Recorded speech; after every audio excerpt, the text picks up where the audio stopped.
Umur semakin lama semakin habis. Cuba betulkan persepsi pemikiran kita. Tak dapat tidak, kita kena berjalan menuju pada Allah. Sucikan 7 anggota panca indera.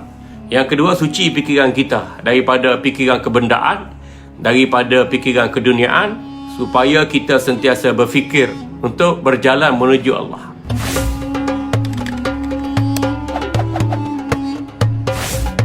Jom sama-sama kami. Caranya mudah. Hanya klik join button. Terima kasih. La hadatin Nabi Mustafa Muhammad sallallahu alaihi wasallam wa ila alihi wa ashabi azwajihi zurriyatihi wa ahli baitihi wa ila arwahi awliyaillahi salihin wa lil ulama'il amilin wa ila arwahi abaina wa ummahatina wa ikhwanina wa akhawatina minal mu'minin wal mu'minat. Sya'ulillahi lahumul fatihah. A'udzu billahi minasy syaithanir rajim. Bismillahirrahmanirrahim. Alhamdulillahi rabbil alamin. Arrahmanirrahim. Maliki yaumiddin.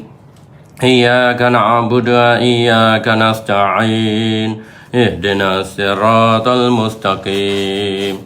Siratal ladzina an'amta 'alaihim ghairil maghdubi 'alaihim waladdallin. Amin. Sadaqallahul azim alladzi la ilaha illa huwal hayyul qayyum wa atubu ilaih. Sadaqallahul azim alladzi la ilaha illa huwal hayyul qayyum wa atubu ilaih. Sadaqallahul azim alladzi la ilaha illa huwal hayyul qayyum wa atubu ilaih. Sadaqallahul azim lana wa liwalidina wa limasyayikhina. Sadaqallahul azim lana wa liwalidina wa limasyayikhina. Sadaqallahul azim lana wa liwalidina wa limasyayikhina. Wa li jami'il mu'minina wal mu'minat min ummati Muhammadin sallallahu alaihi wasallam. La ilaha illallah wa la syarika lah. Lahu mulku wa lahul hamdu yuhyi wa yumiit wa huwa ala kulli syai'in qadir. La hawla wa la quwwata illa billahil aliyyil azim. Allahumma salli wa sallim wa barik ala sayyidina Muhammad wa ala alihi wa sahbihi wa sallim. Allahumma salli wa sallim wa barik ala sayyidina Muhammad wa ala alihi wa sahbihi wa sallim. Allahumma salli wa sallim wa barik ala sayyidina Muhammad wa ala alihi wa sahbihi wa sallim. Allahumma salli ala sayyidina Muhammadin bil qulubi dawaiha wa afiyatil abdan wa shifaiha wa nuril absar wa diyaiha wa ala alihi wa sahbihi wa barik wa sallim. اللهم صل صلاة كاملة وسلم سلاما تاما على سيدنا محمد الذي تنحل به العقد وتنفرج به الكرب وتنال به الرغائب وتقضى به الحوائج وحسن الخواتيم ويستسقى الغمام بوجهه الكريم وعلى آله وصحبه وبارك وسلم. أعوذ بالله من الشيطان الرجيم. بسم الله الرحمن الرحيم. الحمد لله رب العالمين والصلاة والسلام على أشرف الأنبياء والمرسلين نبينا وحبيبنا وشفعنا زخرنا محمد وعلى آله وصحبه ومن سار على نهجه ومن استنى بسنته إلى يوم الدين. سبحانك لا علم لنا إلا ما علمتنا. Maha suci Dikau ya Allah, kami manusia tak pernah mengetahui hakikat sesuatu perkara illa ma'allamtana, kecuali apa yang Dikau ajarkan kepada kami. Innaka antal alimul hakim, sesungguhnya Dikaulah ya Allah yang maha mengetahui lagi maha bijaksana. Allah maftah alaina futuhal arifin ya Allah, bukakanlah pintu hati kami sebagaimana Dikau bukakan pintu hati hamba-hambamu yang arifin. Waftah alaina abwabul ilmi wal ma'rifah, bukakanlah pintu hati kami dengan cahaya ilmu dan ma'rifah. Allah manfa'na bima 'allamtana ya Allah, berilah manfaat terhadap apa yang Dikau ajarkan kepada kami. Wa 'allimna ma yanfa'una ya Allah, ajarkanlah sesuatu yang bermanfaat untuk hidup kami. Wa ja'alna minar rasyidin, jadikanlah kami hamba-Mu yang suka bertaubat. Walhamdulillahi rabbil alamin. Assalamualaikum warahmatullahi wabarakatuh. Yang saya muliakan Abang Din dan juga kru-kru online majlis ilmu, sahabat-sahabat, adik-beradik saya, para jemaah, para murid, para pesakit yang menerima rawatan daripada saya, para follower, tuan-puan, hadirin, hadirat yang dirahmati Allah sekalian. Apa khabar semua tuan-tuan? Alhamdulillah, pada malam yang mulia lagi berkat ini, kita masih lagi diberikan subsidi oleh Allah untuk hidup, hingga kita dapat mencari ruang, peluang dan kekuatan untuk berada dalam majlis ilmu. Mudah-mudahan ilmu yang kita dapat, ilmu yang memberi manfaat, mencerahkan akal, hati, nafsu kita dalam melakukan ibadat, dan ibadat yang kita buat insya-Allah benar-benar menjadi bekalan menuju akhirat. Lebih dahulu saya ucapkan terima kasih kepada Abang Din, pengurus online majlis ilmu, dan juga Al-Kahfi Production, Muhammad Ashraf, Khalid, dan juga rakan-rakan yang memberi sokongan dan dukungan untuk mengadakan majlis ilmu kita secara live pada malam ini. Mudah-mudahan apa yang kita buat diterima dan diridai oleh Allah Subhanahu wa taala dan dijadikan bekalan bila kita tutup mata, masuk liang lahat dan kembali ke akhirat. Tuan-tuan hadirin yang dirahmati Allah, pada malam ini insya-Allah kita akan membicarakan satu tajuk, halangan menuju Allah. Belum kita mengetahui apa itu halangan menuju Allah, yang pertama kita perlu jelas. Kita perlu jelas dengan maksud dan tujuan sebenar hidup kita. Hadirin yang dirahmati Allah, maksud dan tujuan sebenar hidup kita adalah ditentukan oleh Allah Subhanahu wa taala dan Nabi kita Muhammad sallallahu alaihi wasallam sendiri. Maksud sebenar tujuan hidup kita yang pertamanya ialah untuk kita beriman kepada Allah dan Rasulnya. Beriman dengan akidah Ahlussunnah wal Jamaah dan membuang semua akidah atau pemikiran yang bertentangan dengan Ahlussunnah wal Jamaah. Sebab tu banyak ayat-ayat yang kita jumpa dan teliti datang secara bergandengan. Ya ayyuhallazina amanu, wahai orang-orang yang beriman. Jadi perintah Allah Subhanahu wa taala diciptakan manusia ada motifnya. Motifnya ialah untuk kita beriman kepadanya. Sehingga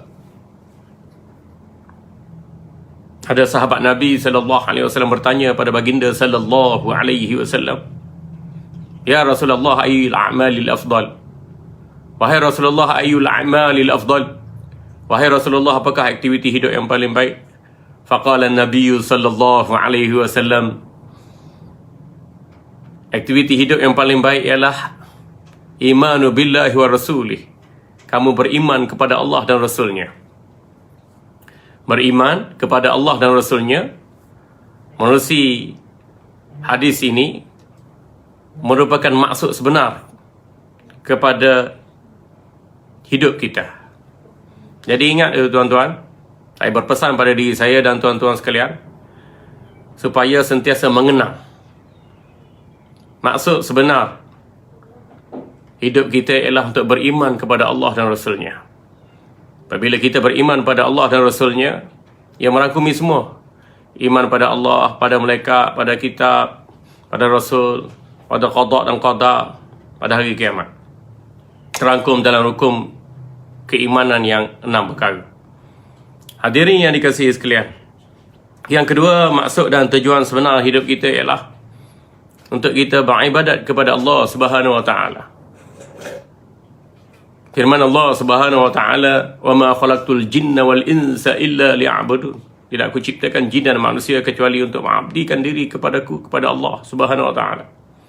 Jadi Allah cipta kita ni bukan untuk makan, minum, tidur, kerja, main bola, jadi ahli politik, buat bangunan tinggi-tinggi, atau cari pingat emas Olimpik.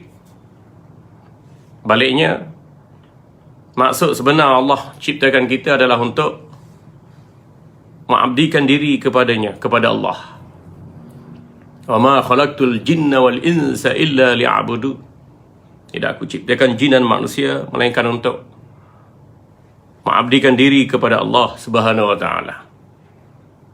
Jadi kita flashback maksud dan tujuan sebenar hidup kita. Yang pertama, beriman pada Allah dan Rasulnya. Yang keduanya, maksud tujuan sebenar hidup kita ialah untuk mengabdikan diri kepada Allah Subhanahu wa taala. Dan yang ketiga, maksud dan tujuan sebenar hidup kita ialah untuk kita berakhlak mulia. Bagaimana junjungan besar kita Nabi Muhammad sallallahu alaihi wasallam. Sabda baginda sallallahu alaihi wasallam, "Innama bu'ithtu li utammima makarimal akhlaq." Hadis sahih. Hanya saja objektifku diutuskan adalah untuk menyempurnakan budi pekerti yang mulia.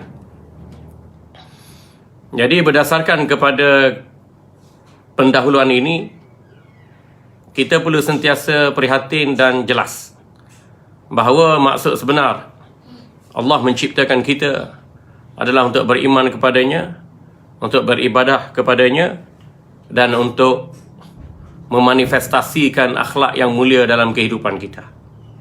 Tanpa tiga perkara ini, artinya seseorang manusia itu sudah menyeleweng daripada tujuan hidup yang sebenar. Na'udzubillahi min zalik. Baik, dalam rangka kita untuk mencapai tujuan hidup yang sebenar ini, ialah kita terpaksa jalan dalam perjalanan menuju pada Allah. Kita ni datang dari Allah, hidup kerana Allah, dan tiba saatnya kembali pada Allah.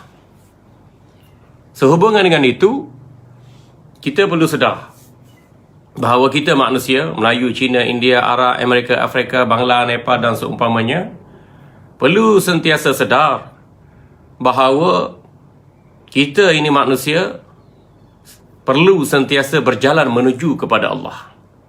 Perlu sentiasa berjalan menuju kepada Allah Subhanahu wa taala. Ya? Suka atau tidak, beriman ataupun tidak, kita terpaksa berjalan menuju kepada Allah Subhanahu wa taala. Sebab itulah istilah sufi menyebut salik. Salik ni orang yang berjalan menuju pada Allah. Sama ada dia seorang awam, ataupun orang abid, ataupun orang khawas, ataupun orang khawasul khawas, ataupun dia tidak beriman pada Allah, terpulanglah. Tapi walau macam mana hakikat kehidupan sekalipun, manusia naklah sentiasa berjalan menuju kepada Allah Subhanahu wa ta'ala. Tuan-tuan hadirin yang dirahmati Allah, dalam perjalanan menuju kepada Allah Subhanahu wa ta'ala ini, ada beberapa peringkat yang perlu kita lalui. Ya? Ada beberapa peringkat yang perlu dilalui. Iaitu ada 3 peringkat. Peringkat pertama, penyucian anggota badan. Peringkat kedua, penyucian akal fikiran. Dan peringkat ketiga ialah penyucian hati kita. Ya, kita perlu sedar bahawa dalam perjalanan menuju pada Allah ini, kita ada 3 peringkat. Yang pertama, peringkat penyucian anggota badan. Kena cuci mata, tangan, telinga, kaki, perut, kemaluan dan kulit daripada perkara yang dimurkai oleh Allah, perkara yang dilarang oleh Allah, atau daripada perkara yang diharamkan oleh Allah dan Rasulnya. Ya, sama ada larangan itu bersifat larangan yang haram ataupun larangan itu bersifat larangan yang makruh, maka kita perlu berusaha untuk menjaga panca indera kita ini daripada melakukan perbuatan yang haram atau yang makruh, yang mana haram dan makruh ini dilarang atau dibenci oleh Allah Subhanahu wa taala. Tuan-tuan hadirin, kenapa kita perlu jaga panca indera kita yang 7 ini daripada melakukan maksiat dan kedurhakaan kepada Allah? Kerana kita sedar bahawa mata, tangan, telinga, kaki, kulit, perut, kemaluan kita itu bukan kita buat sendiri. Bukan kita beli kat kedai. Bukan kita beli kat Shopee atau Lazada. Baliknya, panca indera yang ada pada kita itu merupakan anugerah daripada Allah Subhanahu wa taala.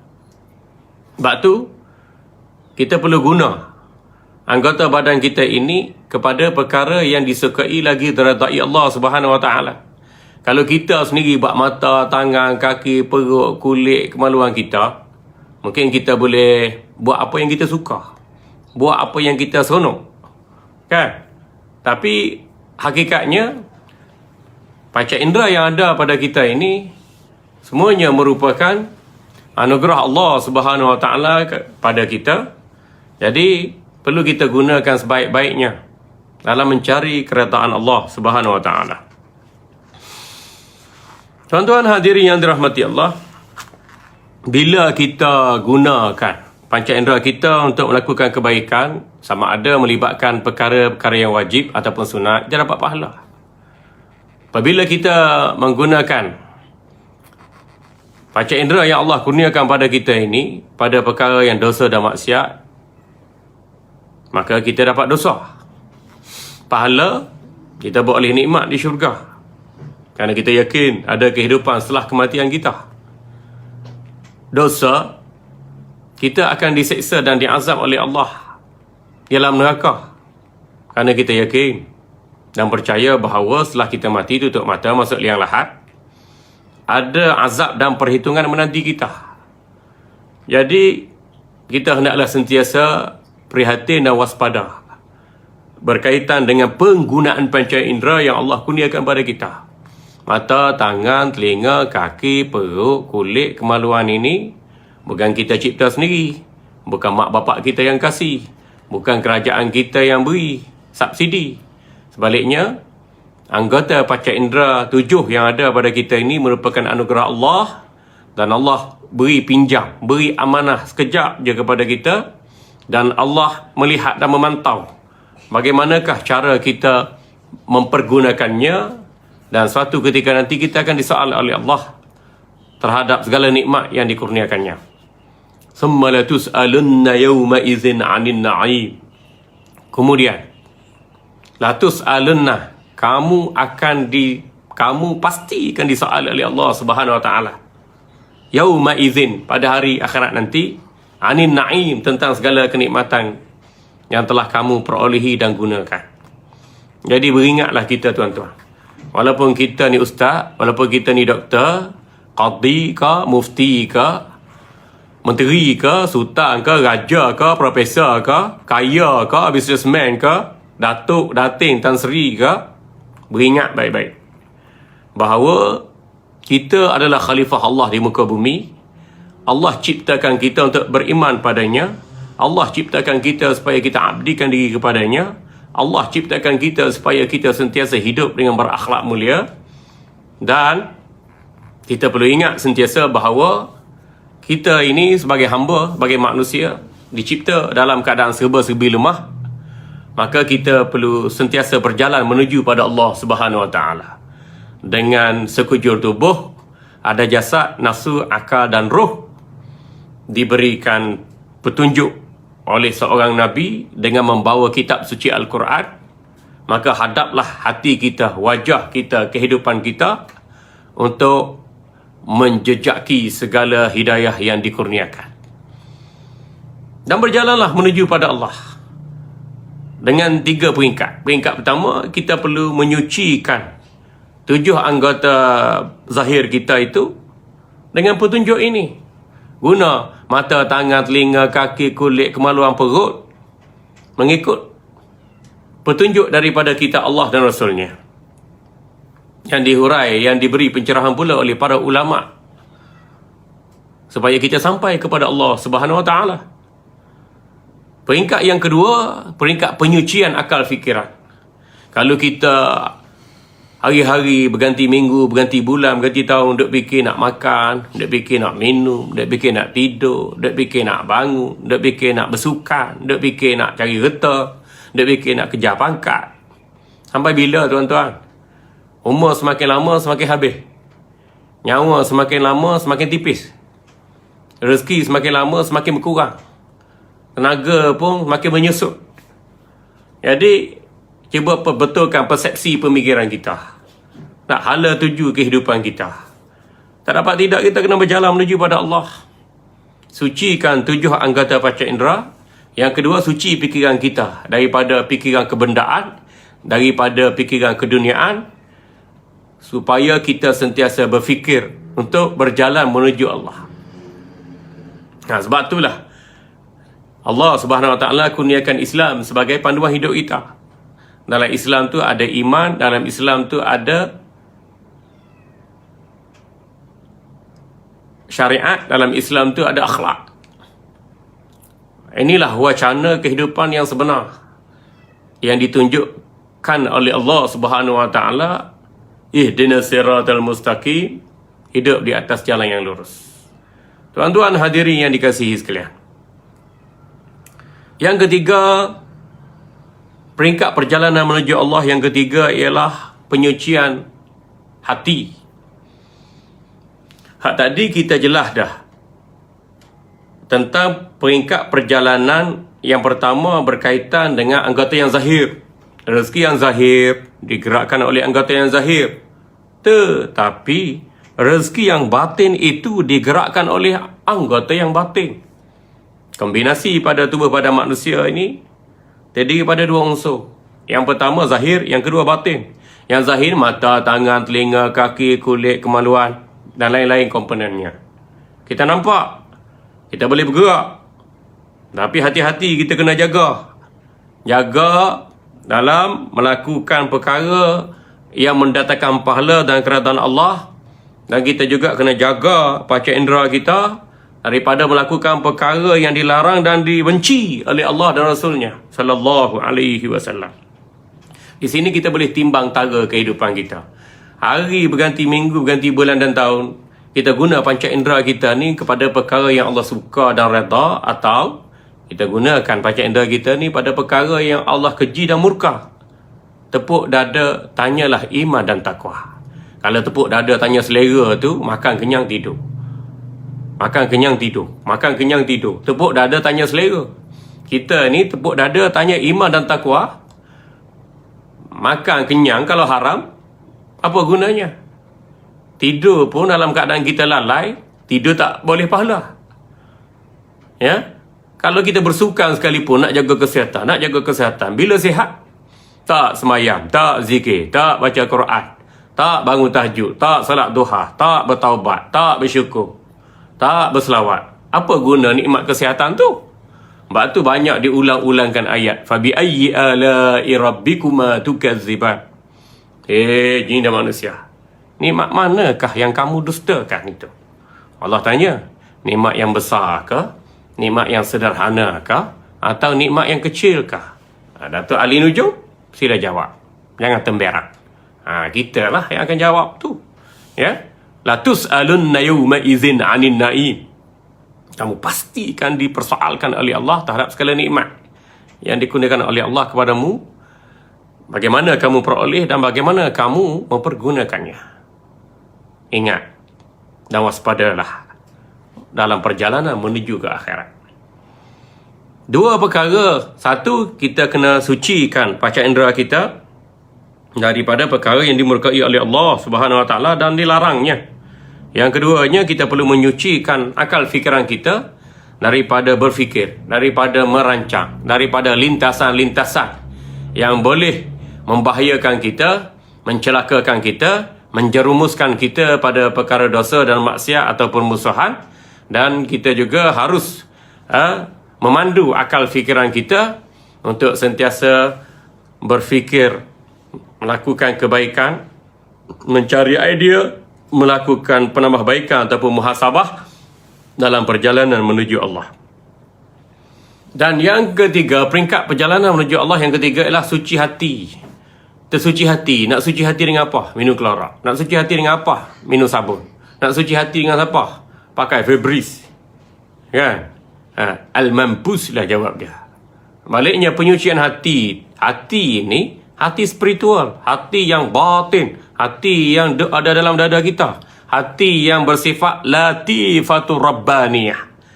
Deria ketuhanan yang halus. Yang ada dalam setiap jiwa manusia. Supaya merasai kewujudan Allah, kebesaran Allah, keagungan Allah.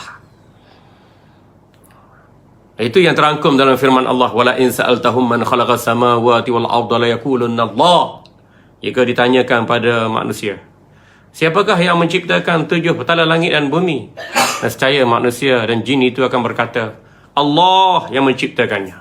Tapi sama ada kata-kata itu dengan penuh keimanan, dia benar-benar menyaksikan asyhadu an la ilaha illallah Muhammad Rasulullah. Ada juga kata-kata itu bersadurkan kepada kefasikan atau kemunafikan atau kekufuran. Mereka akui Allah yang mencipta langit dan bumi, tetapi mereka berpaling dari kebenaran. Fa'anna yufakun. Mereka berpaling. Mengapakah mereka berpaling dari kebenaran? Karena hati mereka kotor.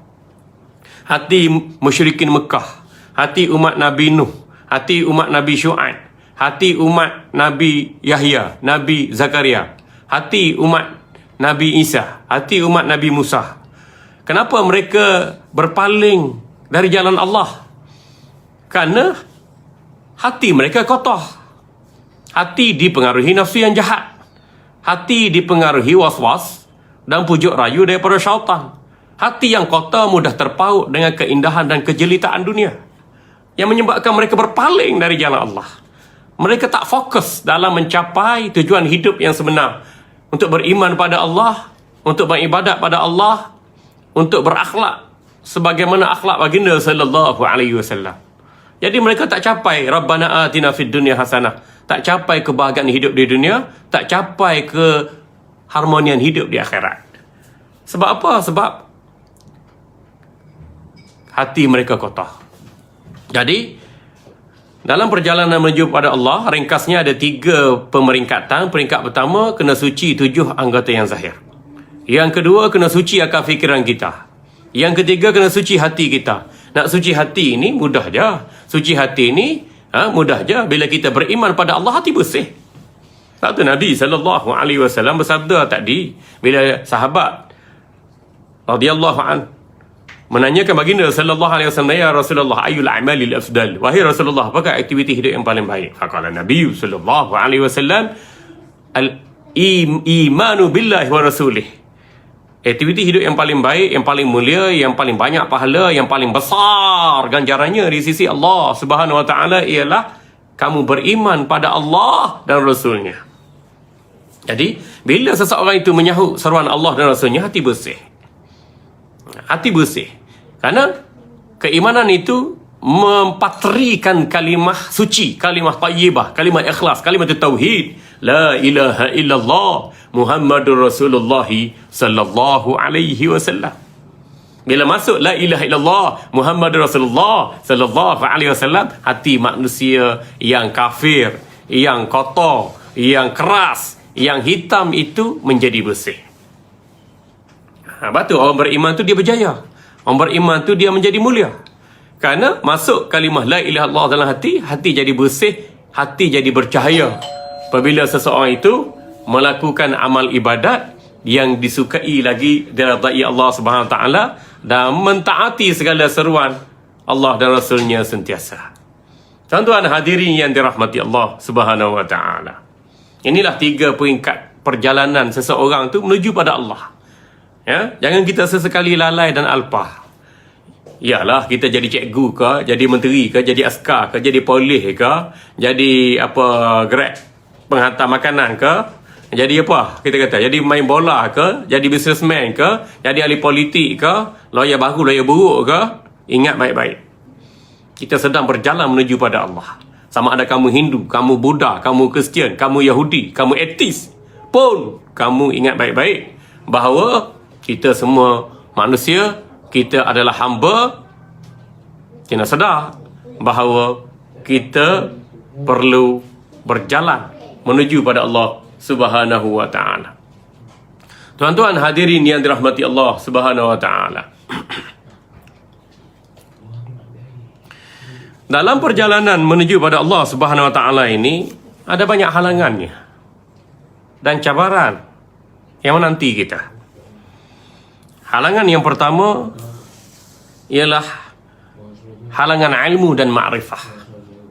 Halangan penguasaan terhadap ilmu dan ma'rifah. Ya? Halangan yang kedua ialah halangan taubah. Payah nak taubat, payah nak kembali pada Allah. Ya? Halangan yang ketiga ialah halangan melakukan amal ibadat. Ya? Halangan dalam melakukan amal ibadat. Ya? Dan halangan yang keempat ialah halangan istiqamah. Ya, halangan istiqamah. Ya, ini antara 4 halangan utama dalam menghalang seseorang menuju pada Allah. Baik, kita pergi kepada halangan ilmu dan makrifah. Ya, seseorang yang berjalan menuju pada Allah, ya, dia perlu menguasai ilmu dan makrifah. Kerana jika dia tidak ada ilmu dan tidak mengenal hakikat sesuatu perkara, maka sukar baginya untuk memperjalankan dirinya dalam perjalanan menuju Allah. Kerana perjalanan menuju Allah itu mengandungi tuntutan. Tuntutan pada perkara yang wajib, tuntutan pada perkara yang sunat. Jadi bagaimana seseorang itu untuk melakukan tuntutan yang wajib atau sunat kalau dia tak memahami sesuatu arahan daripada Allah dan Rasulnya? Bagaimana kita nak bekerja dengan kerajaan kalau tak memahami arahan perkhidmatan awam? Bagaimana kita nak bekerja dengan universiti? Bagaimana kita nak jadi pensyarah yang baik? Bagaimana kita nak menjadi pekerja yang cemerlang, gemilang dan terbilang? Kalau kita gagal memahami misi, visi, objektif syarikat di tempat kita bekerja itu. Ya, tuan-tuan hadirin yang dikasihi sekalian. Jadi tak dapat tidak penguasaan ilmu dan mengenal hakikat perjalanan kita menuju pada Allah itu membantu kita untuk kekal fokus dalam perjalanan supaya kita sampai keretaannya. Ya. Baik, Imam Ghazali rahimahullah menjelaskan, fahazihil awwalu aqabatin istaqbalathu fi tariqil ibadah. Maka ini merupakan halangan yang pertama bagi seseorang yang menghadapkan perjalanan dirinya menuju pada Allah. Wahiyya aqabatul ilmi wal ma'rifah, iaitu halangan penguasaan ilmu dan makrifah dan mengenal hakikat sesuatu perkara. Ini masalah kita. Nak berjalan menuju pada Allah, nak beriman, nak beramal, nak berakhlak mulia dalam perjalanan menuju pada Allah, tapi tak ada ilmu. Buat amal tanpa ilmu di dada, Allah tak terima amalan kita. Imam Ibn Ruslan menyebutkan, fakullu man bighairi ilmi ya'malu a'maluhu mardudatun la tuqbalu wallahu arjumanna bil ikhlasi likay yakuna mujibal khalasi. Barang sesiapa yang beramal dengan ilmu, maka Allah Subhanahu wa ta'ala tidak menerima amal ibadat yang dilakukannya. Nak solat tanpa ilmu fiqh, nak puasa, nak haji, nak umrah, nak wakaf tanpa ilmu, macam mana kita nak melakukan amalan berkenaan? Kerana amal ibadat ada dua, satu ibadat yang khusus, satu ibadat yang umum. Ibadat yang khusus ini ada rukunnya, ada syarat sahnya, ada syarat wajibnya, ada sahnya, ada batalnya. Kerana ia berdasarkan pada panduan syarak. Satu lagi ialah ibadat yang umum. ibadat yang umum ni ibadat yang biasa kita lakukan. Asalnya adat. Tapi bila kita niat sebagai ibadat, dibuat dengan cara yang betul, maka ia mendatangkan pahala bagi kita. Mandi, asalnya adat. Mandi, makan nasi, riadah, asalnya adat. Tapi kita niat. Mandi kita, makan kita, kerja kita, riadah kita itu, kita niat sebagai ibadah. Dan kita lakukan menurut piawaian syarak, maka kita dapat pahala bila kita melakukannya. Orang alim mandi boleh pahala, orang alim tidur boleh pahala, orang alim dia riadah pun boleh pahala. Kan? Tapi bagi orang jahil, riadah semata-mata kerana adat. Tengok orang jogging pagi-pagi, kita jogging. Kan? Tengok orang apa nama ni, jalan kaki, kita jalan kaki. Tengok orang naik basikal, kita naik basikal. Lepas tu kita naik basikal, jalan kaki, jogging, tak niat ibadat pun. Bahkan bila kita naik basikal, kita pakai ketat, padat, sentat. Sebab hati kita dah lama berkarat. Tak nampak panduan hukum syarak, maka kita tak mampu menjalankan diri kita dalam perjalanan menuju akhirat. Ini kita katakan buta akhirat. Sebab apa? Sebab hati kotor. Sebab hati kotor, kita buta akhirat. Kalau kita mengenal hakikat iman, amal dan akhlak, maka kita sentiasa menjadi orang yang celik akhirat. Jadi orang cerdik itu orang celik akhirat. Sebab itu dia melakukan amalan bagi menghadapi hari-hari setelah kematian. Nabi SAW bersabda, Al-kayyisu man dana nafsahu wa amila lima ba'dal maut. Wasafih man ittaba'a hawaha wa tamanna 'ala Allah. Hadis sahih. Orang cerdik di kalangan umatku ialah orang yang sentiasa merendah diri dan melakukan amalan bagi menghadapi hari-hari sesudah kematian. Dan yang bodoh di kalangan umatku ialah orang yang sentiasa mengikuti hawa nafsu dan berangan-angan untuk memasuki syurga. Na'udzubillahi min zalik. Baik, tuan-tuan yang dikasihi sekalian.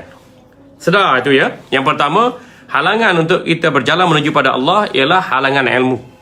Ilmu yang utama kita pelajari ialah ilmu fardhain, ilmu akidah, ilmu fiqh, ilmu tasawuf. Ini ilmu kita panggil ilmu fardhain. Wajib kita belajar. Tak belajar berdosa. Bila kita Islam, bila kita baligh, bila kita berakal, maka wajib kita kena mengaji akidah. Kuasai ilmu akidah.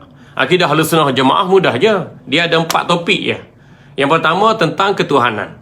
Yang kedua tentang kenabian. Yang ketiga tentang sam'iyat, benda-benda gaib.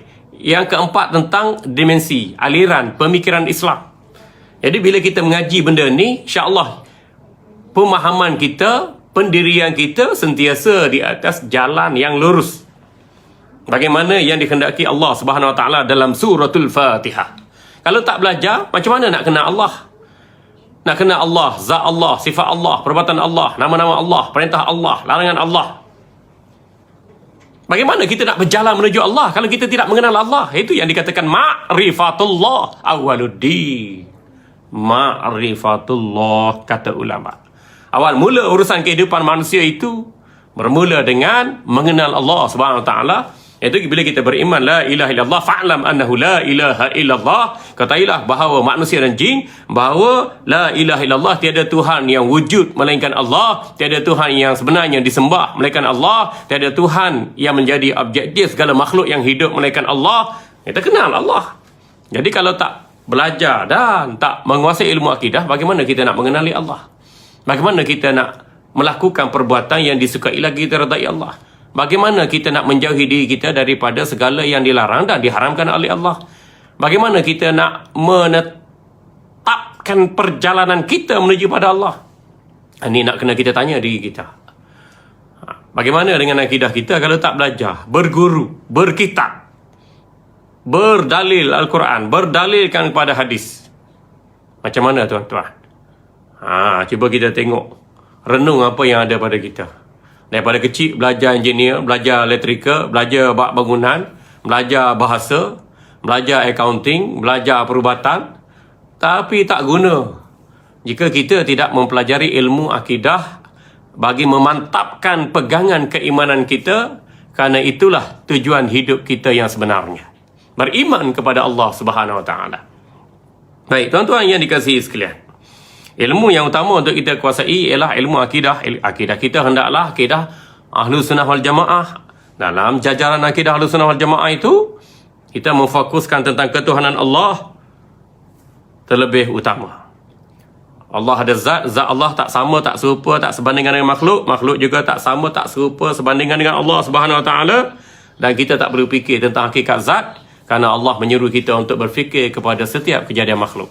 Inna fi khalqis samawati wal ardi wa ikhtilafil laili wan nahar la ayatin li ulil albab allazina yadhkuruna Allaha qiyaman wa qu'udan wa 'ala junubihim wa yatafakkaruna fi khalqis samawati wal ard rabbana ma khalaqta hadza batila subhana fakina azaban nar.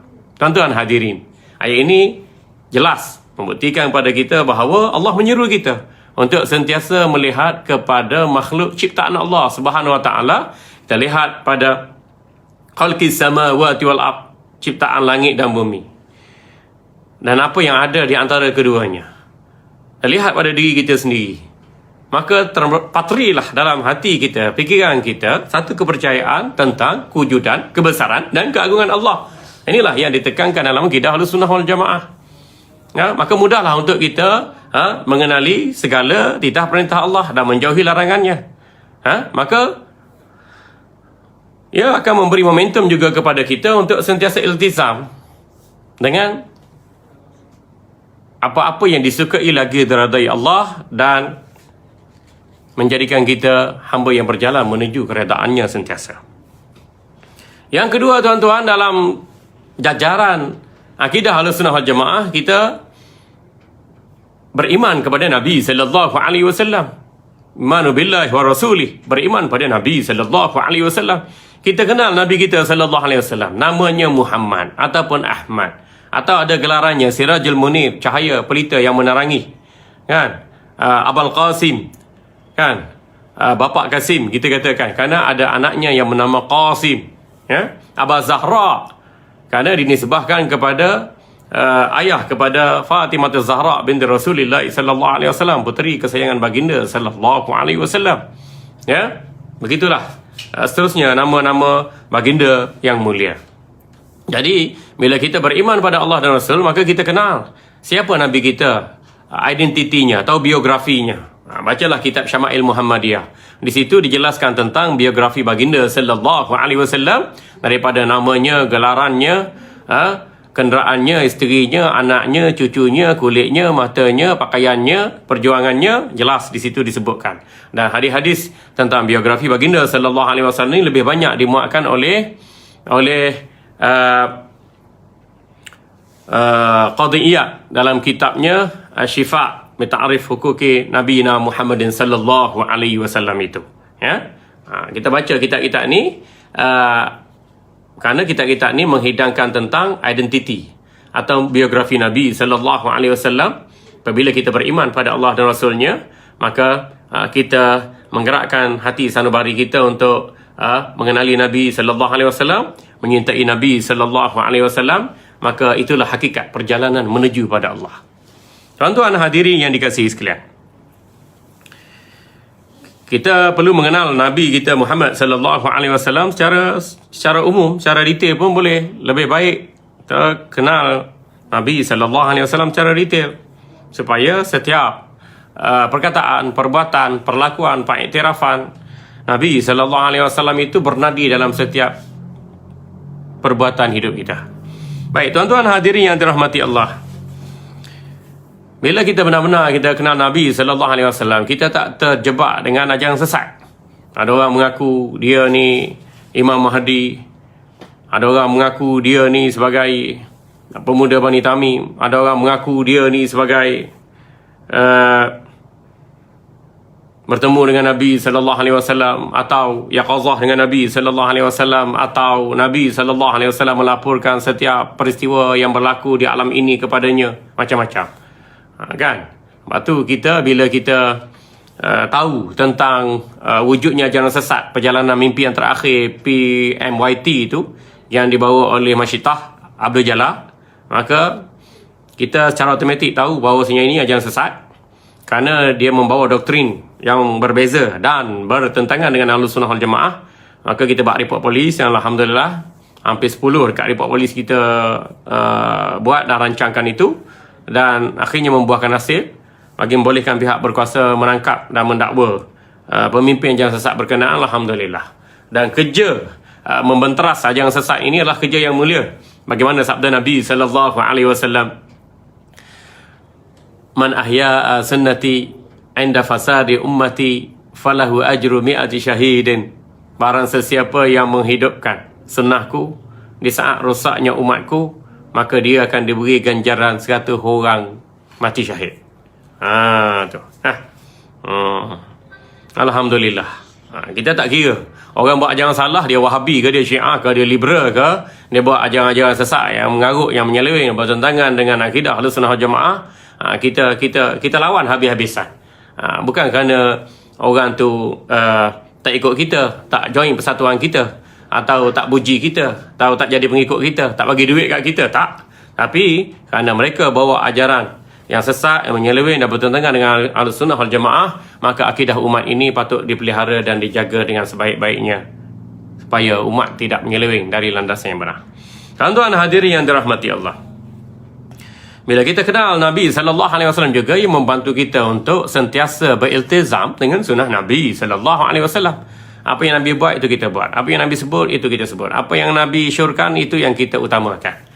Dan manifestasi kemanisan iman itu tercapai dengan kita mengutamakan dan menyintai Nabi sallallahu alaihi wasallam berbanding manusia yang lain. Hatta kecintaan dan kesayangan pada Nabi sallallahu alaihi wasallam itu melebihi daripada ketaatan terhadap ibu bapa, melebihi daripada ketaatan kepada seorang suami. Kalau orang tanya, Ustaz, suami saya paksa saya pergi cucuk vaksin, kan? Suami saya paksa saya untuk cucuk vaksin, kan? Apa nak buat? Kita jawablah, cucuk vaksin itu haruslah, kan? Harus. Maka sesuatu yang harus tu ada pilihan, sama ada kita nak cucuk atau tak nak cucuk, kan? Ataupun kalau satu pihak kita katakan ada raksasa dari planet Marikh datang ke bumi, paksa kita cucuk vaksin. Bervaksinlah kamu. Dia paksa kita. Dan suami kita kata tak boleh, jangan pergi cucuk vaksin. Kan? Mana nak ikut? Kita nak ikut perintah raksasa dari planet Marikh untuk cucuk vaksin ke? Atau kita nak taat suami kita? Maka jawabnya, wajib mentaati suami daripada mentaati perintah raksasa dari planet Marikh. Waktu kita nak faham sesuatu perkara itu wajib, harus, sunat, makruh, haram tu, mana dalilnya? Mana dalilnya? Mana nasnya? Jadi kalau sesuatu yang haram tu ada dalil yang jelas. Sesuatu yang wajib tu ada dalil yang jelas. Sebab benda yang wajib kita buat boleh pahala, benda yang haram kita buat boleh dosa. Mesti ada dalil yang qat'i daripada Al-Quran, hadis, ijma' dan qiyas. Kalau sesuatu yang harus tu ada pilihan. Kita ada pilihan lah, sama ada kita nak buat ataupun tidak buat. Bila kata ada pilihan tu, sukarela lah kita. Kalau kita sukarela, silakan. Kalau kita tak mau, terpulanglah, kan? Sesuatu yang harus kita katakan harus kita boleh ada pilihan, sama ada nak buat atau tidak membuat, kan? Tapi dalam konteks usul fiqh, sesuatu yang harus ni tidak ada dalil yang qat'i, kan? Tidak ada dalil yang qat'i menyuruh atau tidak ada dalil qat'i yang melarang. Jadi kerana ketiadaan dalil bercirikan sedemikian, maka ia sesuatu yang harus. Jadi harus kita pilih. Kalau kita rasakan benda tu baik, kita buat dan akhirnya kita dapat pahala. Kalau kita rasa benda tu tak baik, mudarat, dan kita tak buat, kita dapat pahala kerana mengelakkan diri daripada mudarat. Jadi kita ada pertimbangan yang wajar. Mudah je kaedah ni. La ta'atu li makhlukin fi maksiati khaliq. Tidak boleh kita mentaati seseorang, dalam melakukan kemaksiatan pada Allah Subhanahu wa taala. Baik. Jajaran ilmu Ahlussunnah yang ketiga ialah kita beriman kepada perkara-perkara yang sam'iyat, perkara yang ghaib, yang kita dengar-dengar melalui Quran, melalui hadis Nabi sallallahu alaihi wasallam saja. Kita tak ada pengalaman, kita tak boleh nak kaji tentang azab kubur, Tak boleh nak kaji tentang syurga. Tak boleh nak kaji tentang neraka. Tak boleh nak kaji tentang malaikat, tentang jin, tentang syaitan, tentang nafsu, tentang iblis. Kan? Benda tu tak nampak tengok, tapi hakikatnya ada. Yang menjelaskan keberadaan perkara-perkara demikian ialah dalil daripada Al-Quran, dalil daripada hadis Nabi sallallahu alaihi wasallam. So kita dengar, kita faham, kita percaya, dah baik bagi kita. Itulah yang dikatakan sam'iyat. Dengar, faham, percaya dan yakin dalam hati. Kerana sam'iyat adalah bahagian daripada keimanan pada Allah Subhanahu wa taala. Ya?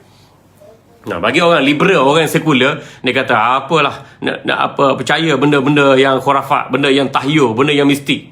Ini bukan mistik, bro. Ini bukan mistik, sis. Ini reality. Reality yang dijanjikan oleh Allah Subhanahu Wa Taala dan Rasulnya. Tak percaya, mati sekali, nanti baru tahu hakikatnya. Ada orang masuk jin, orang masuk atu, kena sihir, kena saka, kena tu, kena ni, gangguan berbagai makhluk halus, kan?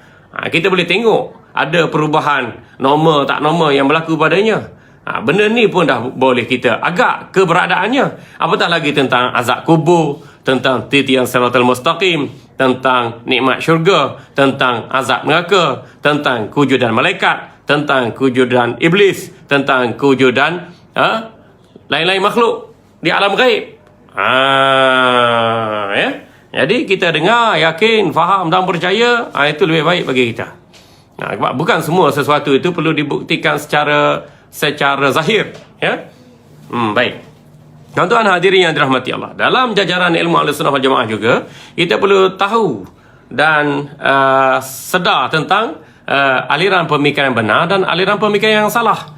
Aliran pemikiran benar hanya terdapat pada ajaran Ahlussunnah wal Jamaah sahaja.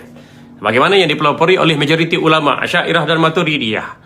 Sama ada dalam akidah ataupun dalam fiqh yang terajui oleh ulama mazhab ataupun dalam disiplin ilmu akhlak, ilmu suluk, ilmu tasawuf, dalam perjalanan menuju pada Allah dibimbing oleh para ulama, para sufi, para wali yang muktabar, ya.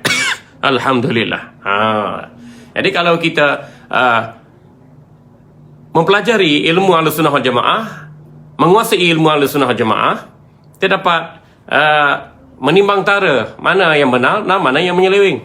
Jadi kita boleh pelihara akidah kita, fahaman kita, perbuatan kita, akhlak kita, supaya tidak melampau, tidak ekstrim dan tidak bersifat militan. Alhamdulillah, inilah ihdinas siratal mustaqim yang dimaksudkan oleh Allah sebagai satu perjalanan hidup yang berada di jalan yang benar. Tuan-tuan hadirin yang dirahmati Allah. Jadi bila kita menguasai disiplin ilmu akidah tadi, dan perjalanan kita menuju pada Allah adalah jelas. Satu. Yang keduanya, kita perlu menguasai disiplin ilmu fiqh. Kan? Kita belajar fiqh ni, kita belajar fiqh mazhab Syafi'i, dan kita juga belajar fiqh mazhab Hanafi, Hambali, Maliki dan lain-lain untuk membuat perbandingan. Andai kata tidak ada sesuatu pendapat yang muktamad dalam mazhab Syafi'i, kita boleh merujuk pada pandangan kedua mazhab Syafi'i, pandangan ketiga dalam mazhab Syafi'i. Kalau pandangan ketiga, keempat, kelima dalam mazhab Syafi'i itu dilihat tidak sesuai dengan faktor contemporary, maka kita boleh merujuk kepada pandangan mazhab yang lain seperti Hanafi, Maliki, Hambali. Ya, ini masih lagi berada dalam jajaran mazhab muktabar mengikut epistemologi ilmu Ahlussunnah wal Jamaah. Ya. Baik, bila kita menguasai disiplin ilmu fiqh ni berdasarkan ulama Ahlussunnah wal Jamaah, maka mereka menjamin kefahaman dan amalan yang kita lakukan. Kan? Kerana apa yang kita lakukan itu berada di atas paksi yang disepakati oleh para ulama. Ulama salaf, ulama khalaf, ulama terdahulu, ulama kini dan ulama akan datang pun pegang wahana dan wacana serta metodologi yang sama. Kerana perjalanan manusia menuju pada Allah itu adalah satu wadah yang sama saja. Kita satu Quran, satu Nabi, satu kiblat, satu syurga, satu neraka. Jangan duk fikir kita satu Malaysia je, kan? Kita sekarang duk bangga kita satu Malaysia. Datang Covid, jam semua. Kan? Sekarang 19, 20, 21 ribu kes, kan? Masuk fasa kedua. Bila masuk fasa kedua ni, sekatan jalan raya dah tak ada, bebas ke sana ke sini, ke sana kini, maka berlaku apa penyebaran wabak Covid juga. Kan? Walaupun kita declare pasal kedua, tapi bila sekatan jalan raya sudah tidak ada, kita memberi ruang dan peluang kepada masyarakat untuk bergerak sini sana melaku penyebaran COVID secara pantas. Terutamanya muncul pula varian-varian yang lebih berbahaya, ya. Ni bahaya ni tuan-tuan. Kita kata je fasa 1 fasa 2, tapi hakikatnya angka jangkitan COVID dan kesannya masih lagi belum reda. Secara mendadak. Kan 19, 20, 21, 22, 19, 20, 21, 22 masih lagi banyak tuan-tuan yang main-main benda ni. Kan bila kita lihat acuh tak acuh, kan kita sepatutnya bentuk satu tim, pembangkang dan kerajaan bentuk satu tim yang kuat untuk menentang COVID, kan. Tapi tim kita ni ada manager, kita tak suka manager, kita tukar manager, ambil manager baru. Tapi player dalam tim kita player yang sama juga, kan. Kita menggunakan kaedah yang sama. Macam mana nak menang tuan-tuan? Nak melawan COVID, macam mana nak menang? Guna player yang sama, hanya tukar jurulatih saja. Macam mana nak menang bola? Kita kata guna player yang sama, taktik yang sama, hanya tukar jurulatih sahaja. Lu fikirlah sendiri tuan-tuan, macam mana nak menang lawan COVID? Kan betul lagi COVID ni musuh tersembunyi. Kan COVID ni makhluk daripada Allah Subhanahu Wa Taala, tapi kita ini nak lawan COVID berbalah dengan Allah Subhanahu Wa Taala. Pergi tutup masjid. Nak lawan COVID, pergi tutup masjid. Lawak tuan-tuan. Boleh masuk Maharaja lawak. Kan? Lawak mega, lawak keda. Lawak lah. Kan? COVID ni makhluk daripada Allah. Allah beri penyakit. Allah beri kesembuhan. Yuhyi wa yumiit. Allah yang menghidup dan mematikan. Tapi kita nak lawan COVID, pergi tutup masjid. Tutup masjid itu menunjukkan perbalahan kita dengan Allah. Okay. Viral pula dekat Masjid Putra, kan. Masjid Putra di negeri Isketam Bola, dekat dengan negeri Isketam Batu dan Isketam Angin, kan. Viral bila marhin nak masuk masjid, tak bagi, kata kena daftar lah, quorum dah cukup lah apa semua. Tiba-tiba datang VIP, boleh pula masuk. VIP tu daftar ke tak daftar ke, ikut kuota ke, Allahu'alam lah. Tapi gitulah lumrah hidup manusia di dunia sekarang ni, antara dua darjat. Memang tuan-tuan, siapa-siapa pun suka orang senang, orang kaya, orang mewah, orang kenamaan, senang. Kalau marhin macam kita ni tuan-tuan, susahlah sikit. Itulah adat kehidupan manusia sekarang. Bila orang tak boleh, susah kita nak lawan COVID dan kita bermusuh dengan Allah. Kita layan tetamu Allah tu, kita layan hamba Allah tu seperti anjing kurat. Bagaimana kita nak menang lawan COVID tuan-tuan? Allahu Akbar. Maliknya nak lawan COVID ni kembali pada Allah. Kembali pada Allah. Allah Tuhan COVID, Allah pencipta COVID. Kembali pada Allah. Baru betul cara dia. Kan? Saya mengesyorkan supaya kerajaan panggil semua alim ulama' yang ada di setiap penjuru Malaysia ini, daripada Perlis, Pantai Timur, Sabah, Sarawak tu, panggil semua ulama'. Kita panggil Jabhah Ulama', ketua-ketua ulama' ni, dan juga awliya yang ada ini, kerajaan panggil mereka dan kerajaan minta buah fikiran daripada mereka. Mudah je tuan-tuan. Satu, kita panggil ulama' yang alim. Yang kedua, kita panggil ulama' yang pakar dalam mengenali penyakit dan cara untuk mengatasinya. Kita panggil ulama' arif billah, ulama' yang mengenal Allah, ulama' yang mata hati mereka itu adalah disingkapkan tabir kerohanian oleh Allah. Mereka melihat setiap gerak-geri yang berlaku ni dengan pandangan mukasyafah. Kan? Antara mereka dan Allah tidak ada hijab. Kita panggil ulama' ni. Ni panggil alama', ni panggil ula dalam semak. Kan? Jadi tak selesai masalah tuan-tuan. Allahu Akbar. Panggil ulama' al-arif billah dengan nasihat mereka, minta bimbingan mereka, buah fikiran mereka, dan kita adaptasi kemahiran mereka agar mereka boleh jaga setiap penjuru negara kita ini, atas bawah kiri kanan depan belakang udara tanah air api angin, daripada segala penyakit. Hancurkan semua kuman COVID dan Malaysia bebas apabila ulama' arif billah datang membantu kita. kerana makam kehampiran mereka kepada Allah berbeza jauh dengan keadaan kita, tuan-tuan. Allahu Akbar. Tapi oleh kerana kita ni nak lawan musuh Allah, kita kata nak lawan makhluk Allah, bermusuh dengan Allah. Mana boleh, mana selesai masalah. Baik, ni selesai bab menguasai disiplin ilmu akidah Ahlussunnah wal Jamaah. Yang kedua, kita menguasai disiplin ilmu fiqh. Kita tahu mana halal, mana haram, mana haruh, mana sunat, mana makruh. Dengan mazhab kita ni sejumlah ulama' yang ramai, juta-juta ulama' bawa metodologi ni, bawa kaedah ni, bawa prinsip ni, bawa pendapat ni, bawa dalil ni. Kan? Tapi hari ni kita tak nak ikut ulama'. Kita nak ikut mazhab-mazhab ni. Kita nak ikut diri kita sendiri. Benarnya kita ikut nafsu kita yang jahat, akal kita yang sempit, hati kita yang kotor. Kan? Kita syok sendiri je. Sebab tu kita tak rasa kemanisan dalam melakukan ibadat. Ya? Kita banyak rasa kemanisan dalam TO, dalam Nescafe, dalam Holic, dalam teh tarik madu, tuan-tuan. Kan? Tu kita rasa sedap, rasa manis, rasa seronok. Tapi di manakah keseronokannya bila kita melakukan ibadat? Kita solat, kita puasa sunat, kita zikir, kita wirid, kita selawat, kita qiyamul lail, kita duha, kita solat sunat isyraq, kita solat sunat rawatib qabliyah, ba'diyah. Mana kemanisan itu? Rasailah. Kita tak boleh tipu diri kita sendiri, tuan-tuan. Tuan-tuan hadirin yang dirahmati Allah. Setelah kita menguasai disiplin ilmu fiqh, kita tahu dah hukum hakam satu perkara, kita boleh jaga diri kita dalam perjalanan menuju pada Allah.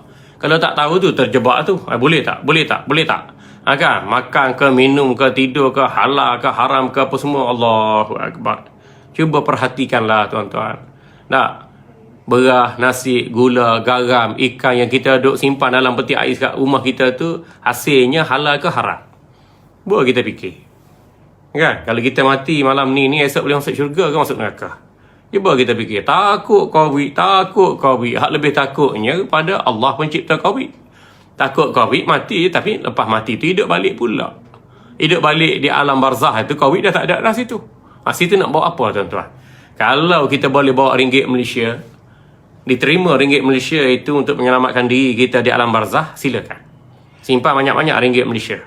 Ringgit ditutup lemah berbanding dolar mereka. Tak boleh nak simpan pula kita. Kalau kita rasa kita ni handsome, cantik, lawa, kita bawalah ke jelita atau ketampanan kita untuk berhadap dengan Allah, untuk menyelamatkan diri kita daripada azab di barzakh. Silakan. Kalau kita kata kita ni keturunan raja, keturunan Wan, keturunan Datuk, keturunan Long, keturunan Said, atau keturunan yang mulia-mulia yang lain, bawalah darjat keturunan yang mulia itu untuk bertemu dengan Allah. Tak laku, tuan-tuan. Tak boleh nak selamatkan diri kita daripada neraka. Tak boleh nak beli segala nikmat di syurga. Bawa harta yang banyak, tuan-tuan. Harta berjuta, intan permata, bawa rumah batu, banglo yang besar-besar tu. Bawa pasport yang banyak-banyak tu, kita kata. Boleh? Tak boleh, tuan-tuan. Tak boleh nak menyelamatkan diri kita daripada alam barzah. Tak boleh nak menyelamatkan diri kita daripada azab neraka. Atau tak boleh membeli segala nikmat yang Allah janjikan dari syurga. Harta, tahta, kuasa, rupa dan glamour hanya alat semata-mata. Tapi bagaimana kita menggunakan alat itu untuk memantapkan perjalanan kita menuju pada Allah. Fikir, tuan-tuan. Tuan-tuan hadirin yang dirahmati Allah, yang ketiga, ilmu yang perlu kita kuasai yang ketiga ialah ilmu tasawuf, atau ilmu kerahnian, atau ilmu penyucian jiwa. Ya? Kita kena belajar ilmu tasawuf. Wajib belajar ilmu tasawuf, kerana tasawuf membicarakan soal perjalanan menuju pada Allah. Tasawuf menganjurkan kita agar sentiasa bermuhasabah, sentiasa bertaubat kepada Allah.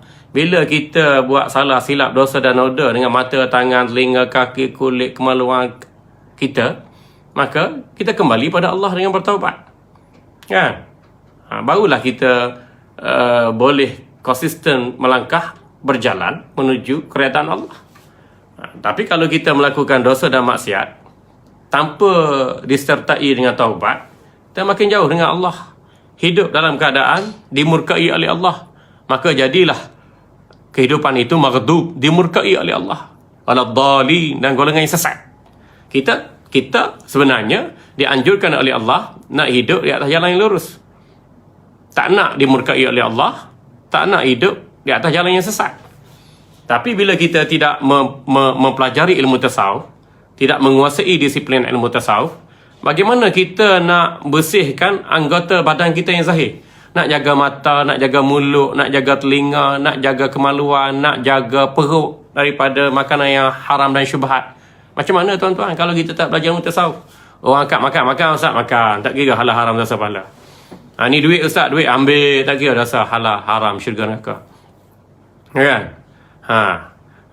Kalau kita nak zalim kat orang, rampah kat orang. Kita nak dendam orang, nak bermusuh, nak mengumpat, nak mengeji, nak mencaci, nak apa saja maksiat-maksiat yang batin kita buat. Bagaimana kita nak istiqamah dalam perjalanan menuju pada Allah? Di step perjalanan yang pertama kita gagal dah, iaitu peringkat pembersihan anggota yang zahir. Ya. Yang kedua, kita nak bersihkan fikiran kita dalam perjalanan menuju pada Allah. Kalau tanpa ilmu tasawuf, bagaimana nak bersih fikiran? Kita duk fikir apa? Kita duk fikir apa? Orang politik duk fikir macam mana nak lompat parti. Bila ada undang-undang anti lompat parti, dia guna lompat kata, lompat kijang, kan? Lompat apa? Lompat jauh, lompat tinggi, lompat galah. Tahu melompat je. Dia tak tahu. Satu ketika nanti, kalau kita tak melompat menuju ke syurga, sebenarnya kita sedang melompat menuju ke neraka. Fikir baik-baik tuan-tuan. Saya fikir untuk diri saya, lepas mati nak lompat syurga, nak lompat neraka, tuan-tuan pun fikir gitu juga. Jadi, fikir begitu menjadikan kita selamat. Sentiasa konsisten dalam perjalanan menuju pada Allah. Ya?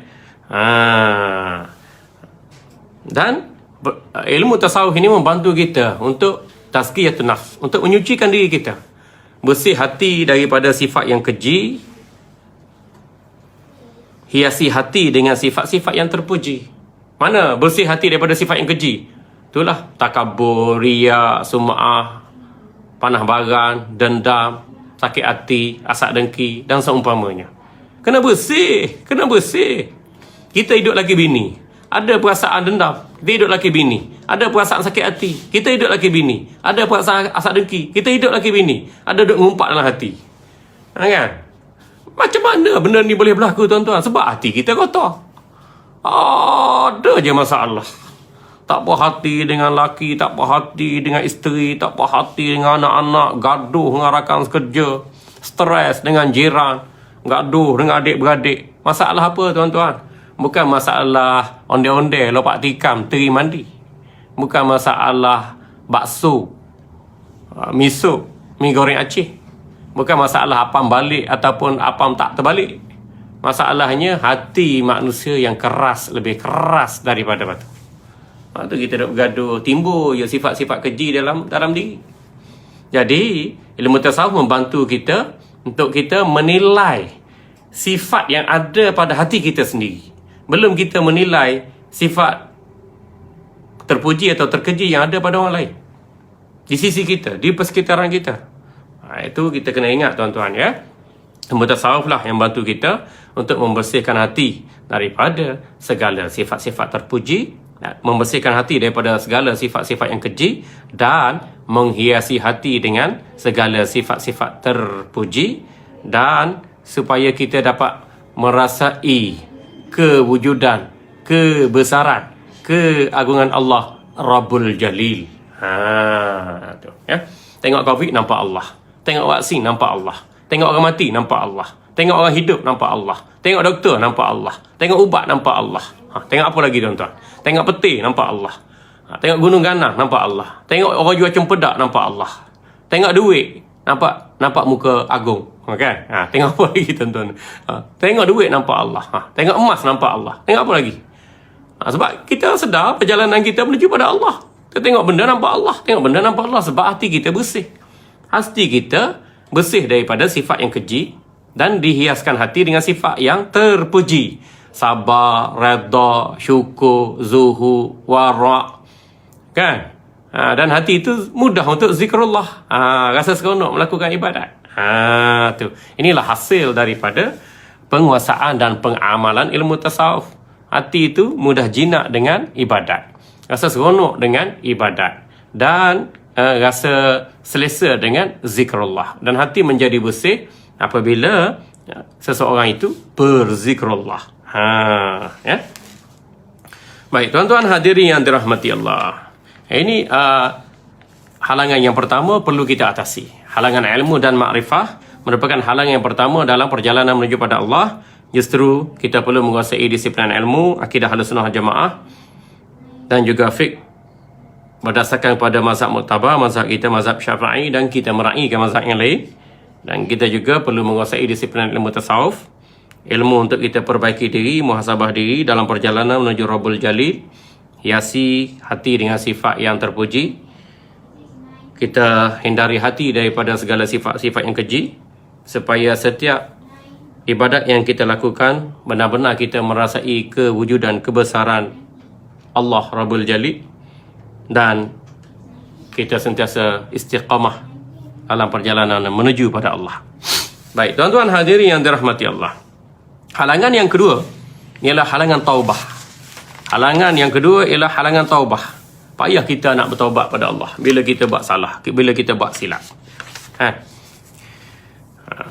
Bila kita dah ada ilmu, kita beramal lah.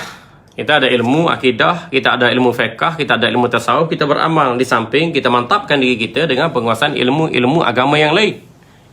Kan?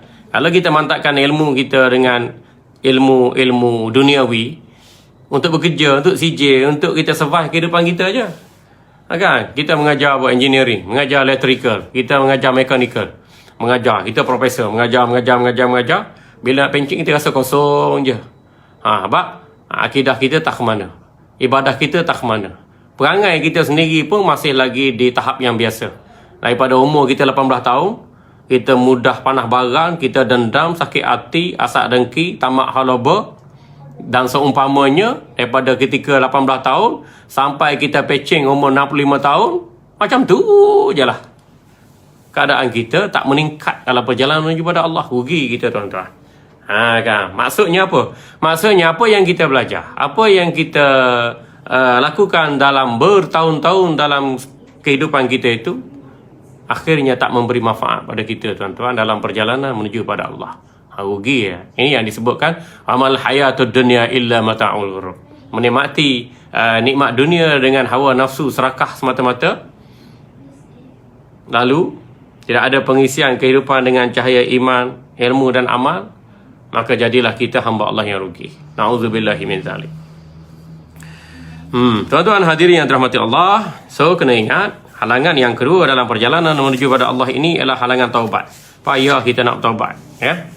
Imam Ghazali rahimahullah mengatakan, fayahtaju la mahalata ila qat'iha liyasila ila ma huwal maqsudu minha, fayakhuza fi zalika bi iqamati taubati bi huquqiha wa syara'itiha ila ayyaqta'aha. Maka bila kita tahu halangan nak menuju pada Allah itu dengan bertaubat, maka kita hendaklah melepasi halangan taubat berkenaan, iaitu kita wajib bertaubat kepada Allah supaya maksud tujuan hidup yang sebenarnya itu tercapai.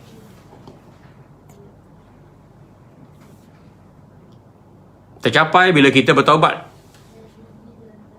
dengan melaksanakan hak-hak taubat dan syarat-syarat taubat berkenaan. Dan kita ni dosa. Kita buat dosa dengan apa? Dengan tadi lah. Dengan mata, dengan tangan, dengan telinga, dengan kaki, dengan perut, dengan kemaluan. Dosa kita tu. Dosa kita dibuat dengan anggota yang zahir. Dia mengalihkan dosa pada hati. Sebab tu hati jadi kerah, jadi karak, itan legap. Orang Kelantan kata, hati mung itan legap. Serupa patak kholi. Patak kholi hitam tak menyusah kat orang. Tuan-tuan, patak kholi hitam tak menyusah kat orang. Tapi kalau hati hitam, menyusah diri, menyusah pada orang lain, dan menyusahkan masa depan dia di akhirat nanti, di alam barzah, di neraka lagi lah, tuan-tuan. Mata apa kita nak kisah, kita kata nak orang kata kulit hitam macam Bangla, macam Nepal. Tak kisah, kulit hitam tu ciptaan Allah. Tetapi kita katakan hitam-hitam kulit manusia, hitam-hitam si tampuk manggis. Walau hitam, tetap dipandang manis. Tapi hitam hati manusia lebih hitam daripada tayar kereta yang hitam, lebih hitam daripada rambut yang hitam, lebih hitam daripada semut yang hitam di atas batu hitam di waktu malam yang kelam. Fikirkanlah tuan-tuan. Tu. Ya, kerana kehitaman hati itu menunjukkan bahawa seseorang itu mendurhakai Allah dan Rasulnya, maka dia menghalang dirinya untuk melakukan ibadat, menghalang dirinya untuk merasai kemanisan ibadat, dan perjalanan menuju Allah Subhanahu Wa Taala terbantu. Justru dia perlu bertaubat dengan melaksanakan hak-hak taubat dan syarat-syarat taubat supaya dia dapat melepasi halangan dosa dan maksiat berkenaan. Falamma an hasalat lahu taubatu sadiqatu wa faragha min hazihil aqabati janna ilal ibadati liyakhuza fiha fanazara fa iza jawlahu awaiku mahdikatun bih. Imam Ghazali rahimahullah berkata, bila mana seseorang itu berjaya melakukan taubat kepada Allah secara benar, dengan haknya, dengan syarat-syaratnya, wa faragha min hazihil aqabah, dan dia berjaya menghadapi halangan ni, dia ada dosa, ada maksiat, dia boleh bertaubat. Dia berjaya dah satu step. Kan? Dia tahu dia jahil, maka dia mengaji, jadi alim. Dia tahu dia malas, maka dia beramal. Dia tahu hati dia kotor, maka dia cari guru, cari kitab, mengaji ilmu tasawuf untuk membersihkan hatinya. Dia tahu dia berdosa, maka dia bertaubat pada Allah Subhanahu Wa Taala dengan melaksanakan hak dan syarat-syarat taubat itu. Jadi dia dapat melepasi halangan taubat tadi. Ada orang payah nak bertaubat ni, payah. Lepas tu dia minum arak. Bila isteri beletak, bila suami marah, dia berhenti kejap. Lepas tu dia buat balik. Macam kita isap okok. Ustaz ramai isap okok. Tok guru pun ramai isap okok. Walaupun rokok difatwakan haram. Bila isap okok, mak marah, ayah marah, adik-beradik marah, isteri marah, berhenti kejap. Lepas tu buat balik. Itu makna menghalang dirinya. Taubat sekejap, taubat buat balik. Taubat sekejap, taubat buat balik. Orang Kelantan panggil taubat ulu golok. Lepas taubat buat pulak. Taubat ulu golok, lepas taubat buat pulak. Tu. Agak nisai pada gula. Kan? Tu. Gitulah. Kan? Tapi kalau seorang itu dia tahu dia dosa, lantas dia bertaubat pada Allah Subhanahu Wa Taala dengan taubatan nasuha, dia telah berjaya menghadapi halangan taubat berkenaan. Janna ilal ibadati, maka ketika itu dia akan merasa rindu untuk melakukan ibadat. Bila seorang tu berdosa, dia bertaubat, dia melengkapi syarat taubat nasuha, taubat yang sebenarnya, maka dia rasa rindu untuk melakukan ibadat. Bila dia melakukan ibadat, dia rasa manis, rasa seronok, rasa sedap dia melakukan ibadat. Sebab dia taubat nasuha. Nak macam kita, masa semayang, tapi lepas semayang isap okok, lepas tu semayang, lepas isap okok, lepas semayang isap okok, lap tali lap taplung, lap tali lap taplung, apa nak jadi? Taubat, lepas ngumpat, lepas taubat, lepas ngumpat, lepas taubat, popak, apa nak jadi? Rasuah, kena tangkap, dapat kerja balik, kena tangkap, rasuah, kena tangkap. Apa nak jadi dah, berapa banyak rasuah dah, kan? Sebab taubat dia tu tak sempurna, tak melaksanakan hak dan syarat-syarat taubat. Jadi tak jadilah taubat nasuhah. Bila tak capai taubat nasuhah, dia tak rasa rindu untuk melakukan ibadat. Bahkan ibadat yang dibuat tak rasa manis pun. Manis gula, manis tebu, manis madu. Tapi manis ibadat tak rasa apa-apa. Berat. Orang Ganu kata berat nanang. Bukan berat 66. Berat nanang. Berat yang bergantung kepada pemberat tu. Dosa ni memberatkan kita untuk melakukan ibadat. Patutnya badan kita ringan nak melakukan ibadat tu. Semayang sunat qabliyah, semayang sunat ba'diyah, semayang sunat qabliyah muakkad, semayang sunat qabliyah ghairu muakkad, semayang sunat ba'diyah muakkad, maya sunat ba'diyah ghairu muakkad. Tu. Nah, rasa mudah, ringan badan nak melakukan ibadat. Ini isap rokok mudah. Isap rokok mudah. Oh, ringan je nak isap rokok. Ambil rokok ya, cucur isap bu sembang. Lepas tu sambung pula. Sambung puntung orang panggil. Kan? Sambung puntung orang panggil isap rokok. Mudah dia buat maksiat. Tanda hati dia kotor. Tanda dia tak sedar dirinya itu dalam bahaya. Dalam perjalanan menuju pada Allah. Cari penyakit, kita kata. Kan? Justru itu, bila seseorang itu bertaubat pada Allah dengan taubatan nasuhah, maka dia rasa rindu untuk melakukan ibadat. Dan lakukan ibadat tu dengan sempurna mungkin. Dah. Macam kita lah, kita kata kalau nak makan tu, nak makan biar puas hati. Nak makan apa? Makan nasi dagang.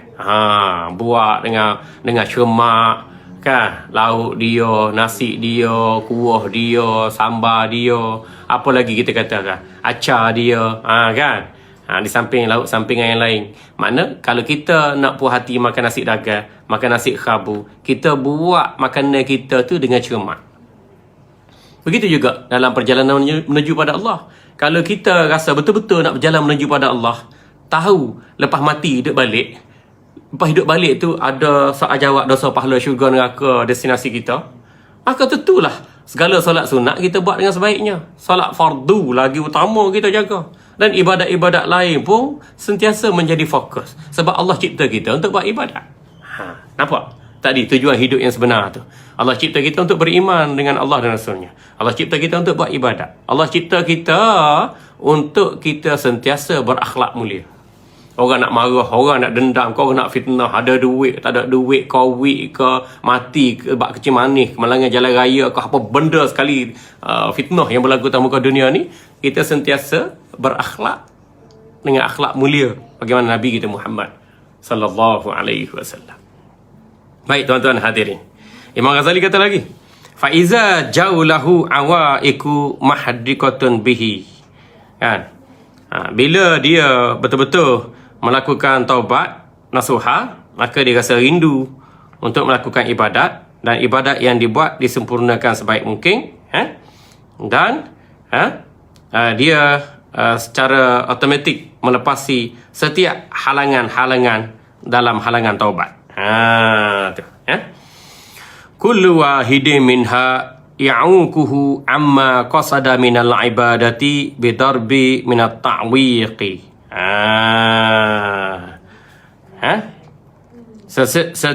Setiap satu perkara yang dia lakukan itu bagi mengatasi halangan dalam ibadat, dalam taubat, dia atasi halangan berkenaan tu dengan baik sehingga dia berjaya melakukan ibadat dengan sebaik mungkin, dan dapat merasai kemanisan ibadat. Gitulah.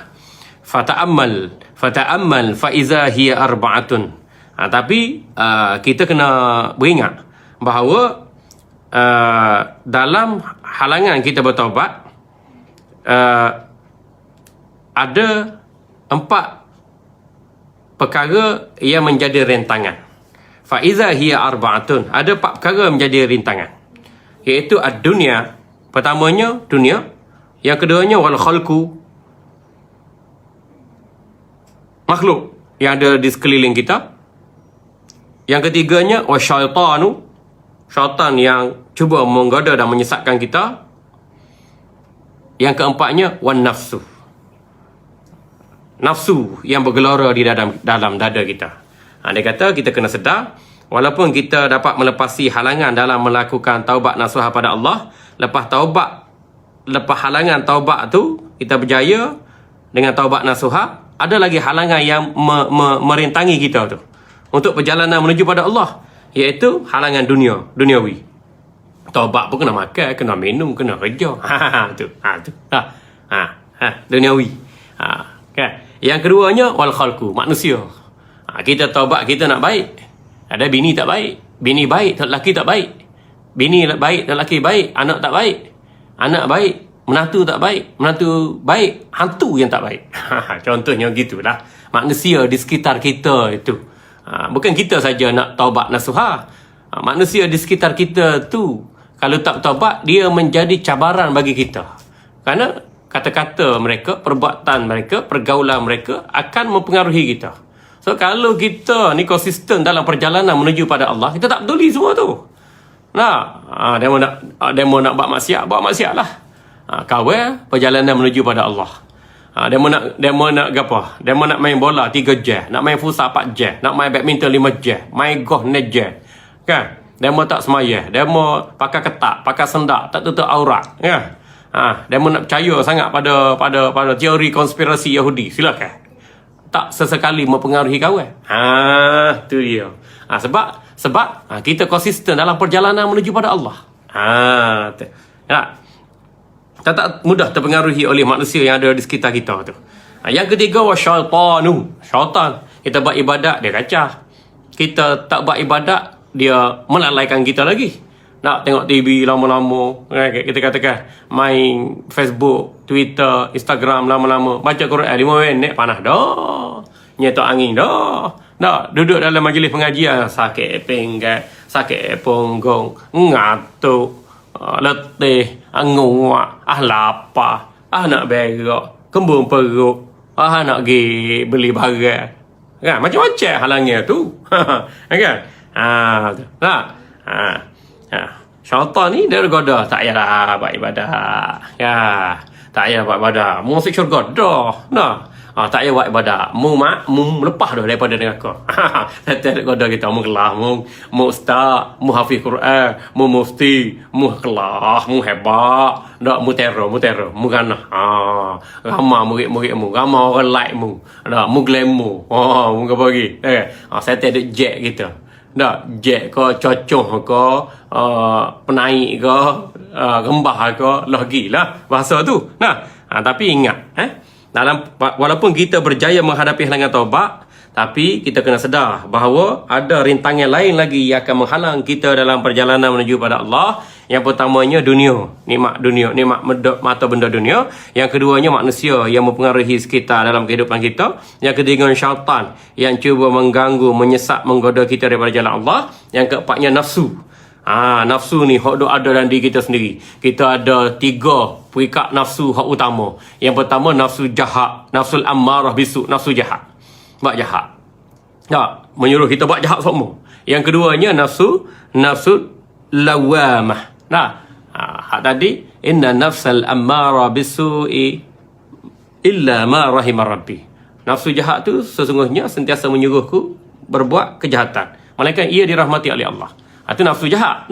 Suruh kita buat jahat je. Yang keduanya nafsu lawamah. Jiwa menyesal. Fala uqsimu bin nafsil lawamah. Kata Allah, aku bersumpah dengan jiwa manusia. Jiwa manusia ni ada rasa menyesal. Mu jadi Perdana Menteri pun makan menyesal. Mu jadi sultan pun makan menyesal. Mu jadi hakim pun makan menyesal. Mu kaya pun makan menyesal. Mu comel pun makan menyesal. Mu apa lagi? Mu ustaz pun makan menyesal. Mu profesor pun makan menyesal. Mu ahli perniagaan, mu orang glamour, mu artis pun makan menyesal. Fala uqsimu bin nafsil lawamah. Aku bersumpah dengan jiwa manusia yang rasa menyesal. Betapa agungnya Allah Subhanahu Wa Taala. Boleh beri kita satu kenyataan begitu. Allah, betapa lemahnya kita tuan-tuan sebagai makhluknya. Ada nafsu ni, hak bahaya ni. Nabi SAW bersabda, asyaddu a'daika nafsuka allati baina jambaika. Rawahu Abu Daud. Musuh kamu yang paling dahsyat, musuh kamu yang paling teruk ialah nafsumu sendiri. Hak ada dalam celahan dada kamu. Ni kita nak kena jaga ni nafsu jahat tu. Lepas tu nafsu yang menyesal. Yang ketiganya, ya ayyatuhan nafsul mutmainnah irja'i ila rabbiki radiyatan mardiyah. Jiwa manusia yang tenang, kembalilah kamu pada Allah Tuhan kamu. Rabbiki radiyatan, kembalilah kamu pada Allah Tuhan kamu. Radiyatan, dalam keadaan redha segala qada ketentuan Allah, mardiyah, dan Allah meredaimu. Nak mati sebab kawit tu satu hal. Nak mati sebab macam mana? Darah tinggi, buah pinggir tak berfungsi, jatuh sombak, jatuh bocor, jatuh lemah, mati aksiden, mati tak kubur. Tu tak kisah, tu sebab duniawi je. Tapi hak paling beratnya, mu matilah dalam keadaan kamu beriman pada Allah, selamat. Matilah dalam keadaan kamu beribadat pada Allah, selamat. Matilah dalam keadaan hatimu bersih daripada sifat yang keji dan hiasi hatimu dengan segala sifat yang terpuji. Selamat. Lebih selamat daripada Kasim selamat. Tak. Kasim pun cocok mata. Dr. Ismadi operate mata dia tu, kebah anak dia, kebah bini dia. Cocok mata sendiri Kasim. Kerja Kasim gesek biola, gesek main saksepon saksepon tu. Kerja kita bukan main saksepon, bukan main biola, bukan main badminton, bukan main bola, English Premier League atau League One France, ataupun nak cari kejohanan bola sepak Piala Dunia. Kerja kita nak cari piala akhirat, bahagia dunia dan harmoni di akhirat. Jadi walaupun kita ni mudah bertaubat dan melepasi halangan taubat, tapi kena ingat ada 4 perkara yang merintangi perjalanan kita menuju pada Allah. Nikmat dunia yang menipu daya, manusia yang ada sekeliling kita, syaitan yang menggoda, dan nafsu yang jahat yang suruh kita melakukan kemaksiatan dan kedurhakaan pada Allah Subhanahu Wa Taala. Kalau kita boleh mewaspadai diri kita daripada 4 ancaman perkara ni, maka kita mudah berjalan melangkah menuju pada Allah Subhanahu Wa Taala. Kerana 4 ancaman ni kita tahu dunia. Bagaimana nak menghadapi nikmat dunia yang menipu daya? Wa mal hayatud dunya illa mata'ul ghurur tu. Bagaimana? Caranya Imam Ghazali kata fayahtaju ila qat'iha bi arba'ati umur. Kalau mari 4 ancaman, 4 halangan atau rintangan, maka kita lepasi keempat-empat rintangan ni dengan 4 cara. Yang pertama, fayahtaju ila qat'iha bi arba'atil umur. Yang pertama, tajarrudi anid dunya wa tafarrudi anil khalqi wa muharabati ma'asyaitani wal qahri li nafsi. Dia kata kalau 4 halangan yang menghalang diri kita dalam perjalanan menuju kepada Allah setelah bertaubat, kita selesaikan 4 halangan tu. Halangan pertama, halangan dunia. Nak hadapi halangan dunia tu, yang pertamanya tajarrudi anid dunia. Kita kena bersihkan diri daripada keinginan terhadap nikmat dunia yang membuat-buat. Tajarrudi anid dunia. Bersihkan diri, bersihkan hati daripada mengejar mata benda dunia yang membuat-buat dalam dada kita. Makna ambil dunia untuk akhirat, mudah je transformasi. Ambil dunia untuk akhirat, makan sekadar ibadat, minum sekadar ibadat, bini sekadar ibadat. Kita kata apa lagi? Harta sekadar ibadat. Pangkat sekadar ibadat. Kita letak situ. Selamat dan berjaya lah kita dunia. Nikmat dunia tak menipu daya kita. Kita guna dunia sebagai alat untuk ibadat. Sebab mata hati kita melihat perjalanan pada Allah untuk menuju akhirat. Situ duduk.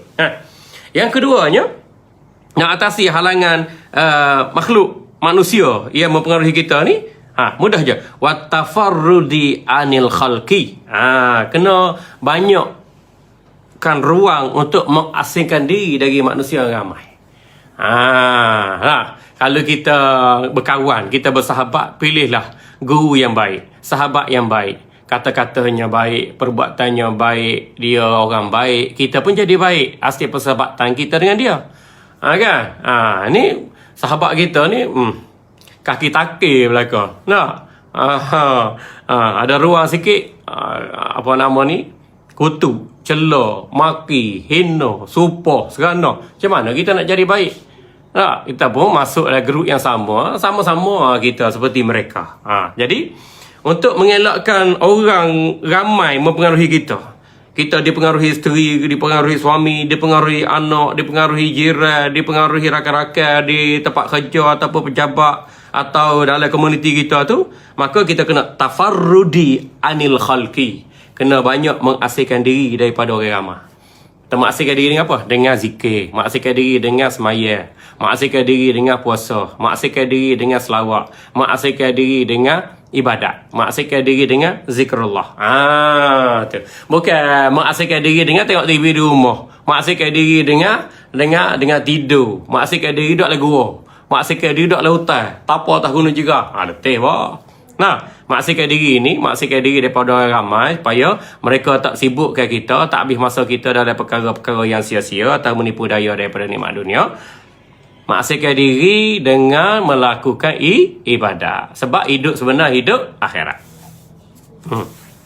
Baik, yang ketiganya, kalaulah syaitan tu tipu daya kita, pujuk rayu kita, jangan buat ibadat, mu ahli syurga dah, mu selamat daripada neraka dah, mu tak lebar, mu syekh, mu hafiz, syaitan duk waswas kita, syaitan duk syubhat kita, syaitan duk tipu daya kita.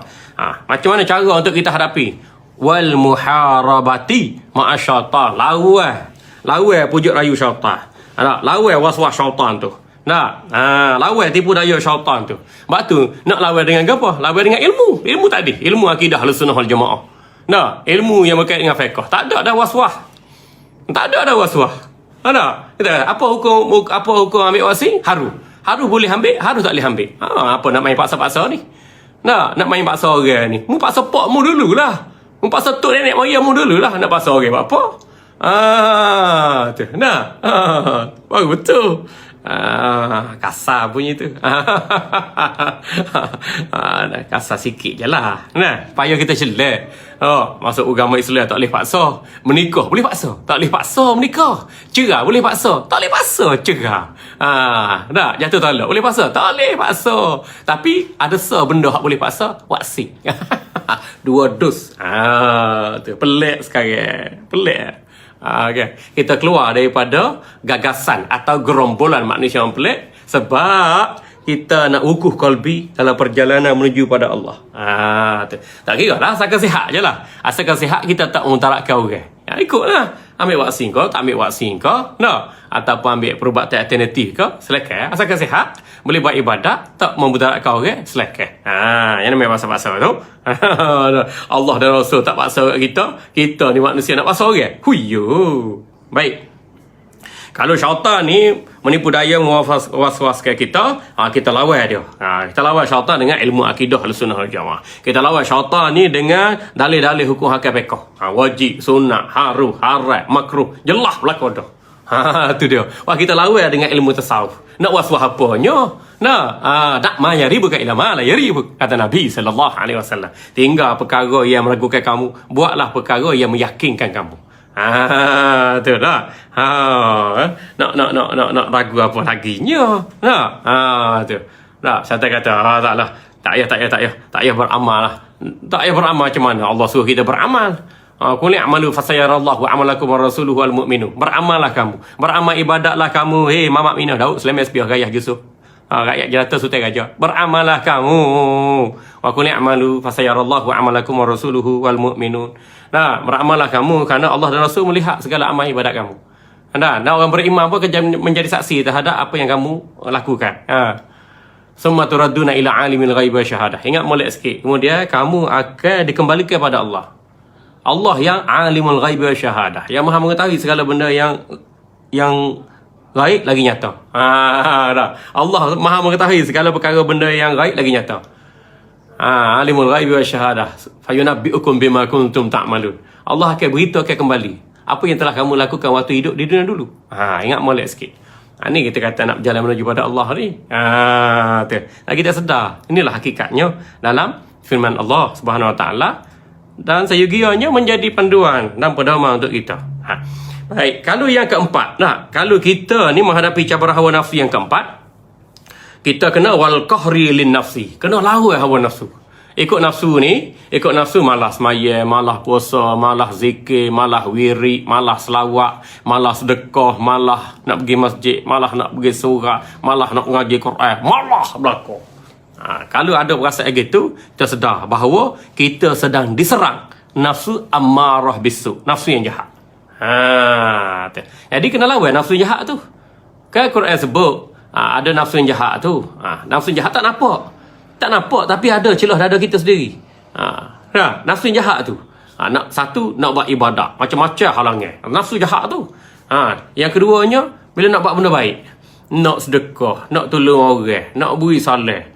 Kita rasa payah nak buat benda baik. Tu nafsu yang jahat tu. Kita sedang dikuasai nafsu yang jahat. Maka kita istighfar lah saat tu, selawat lah saat tu. Ambil air semaya saat tu. Dah ingat mati saat tu, ingat akhirat saat tu, baca Quran lah saat tu. Gitu cara nak pujuk hati kita bila hati tu dikuasai nafsu yang jahat. Nah, kita kena lawan nafsu yang jahat tu. Supaya reda nafsu yang jahat, timbul nafsu menyesal. Menyesal tak semaya, menyesal tak berzikir, menyesal tak sedekah pagi tadi, menyesal tak wirid, menyesal tak baca Quran, menyesal tak tolong orang tu, menyesal tak ucapkan perkataan yang baik, menyesal tak senyum. Sebab apa hak kita sesali itu merupakan kita gagal buat kebaikan. Bila timbul perasaan menyesal, bila menyesal tu, bila kita buat kebaikan, rasa manis dengan kebaikan, menikmati kebaikan, ketika itu kita berada pada stesen nafsu mutmainnah, jiwa tenang. Buat baik rasa seronok, tu jiwa tenang. Buat baik rasa seronok, boleh sembahyang seronoknya, boleh baca Quran seronok, boleh sedekah, boleh zikir, boleh wirid, boleh selawat. Boleh tolong orang Islam kita tolong, orang kafir kita tolong. Rasa seronok, tu nafsul mutmainnah. Tu. Jadi kalau kita menghadapi rintangan hawa nafsu, maka kita perlu menentang hawa nafsu yang jahat tu supaya stesen hawa nafsu kita tu berubah daripada jahat pada menyesal, daripada menyesal konsisten untuk melakukan kebaikan hingga kita sampai dalam perjalanan menuju pada Allah Subhanahu Wa Taala. Tuan-tuan, dah panjang lebar dah siaran kita pada malam ni. Alhamdulillah tuan-tuan. Saya rasa cukup kadar tu dulu untuk kupasan kita pada malam ini. Mudah-mudahan tuan-tuan dapat memahami butiran perkataan saya dengan baik. Dapat faham, dapat amalkan. Lepas tu kita minta dengan Allah agar beri kita kekuatan untuk bertaubat, beri kita kekuatan untuk melakukan ibadat, sebab hakikat hidup yang sebenarnya adalah berjalan menuju akhirat. Hidup yang sebenar, hidup akhirat. Jadi terima kasih pada semua tuan-tuan yang menyokong program kita ini. Terima kasih sekali lagi kepada Majlis Ilmu Online di bawah pengurusan Abang Din dan juga Al-Kahfi Production, bawah Al-Fadil Akhi Muhammad Ashraf Khalid dan rakan-rakan serta follower, sahabat-sahabat, teman-teman, rakan-rakan seperjuangan yang mengikuti program ini. Alhamdulillah. Kalau tuan-tuan ada teguran, ada penambahbaikan, tuan-tuan tulis komen-komen begitu. Nanti lepas ini saya akan jawab, insya-Allah. Kalau tuan-tuan ada nombor saya, tuan-tuan boleh call, tak ada masalah.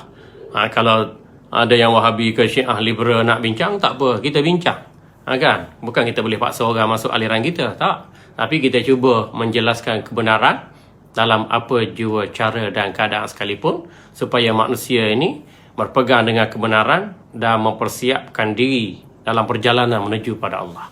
Kita tak tahu kita mati bila, tuan-tuan. Kita tak tahu apa yang berlaku setelah kita tutup mata, masuk liang lahat, balik ke akhirat. Tapi bila kita faham wacana ini, maka kita sentiasa hidup merendah diri dan melakukan persiapan bagi menghadapi hari-hari sesudah kematian. Jadi tuan-tuan, jangan takut Covid, jangan takut kematian. Kita berani menghadapi ujian yang Allah tentukan ke atas kita dengan mengembalikan diri kepada Allah Subhanahu Wa Taala setiap masa, dan kita yakin bahawa keimanan kita, ketakwaan kita pada Allah Subhanahu Wa Taala tidak sia-sia, dan kita yakin Allah Subhanahu Wa Taala menjanjikan sesuatu kebaikan yang besar pada kita di dunia dan akhirat, insya-Allah. Terima kasih pada semua.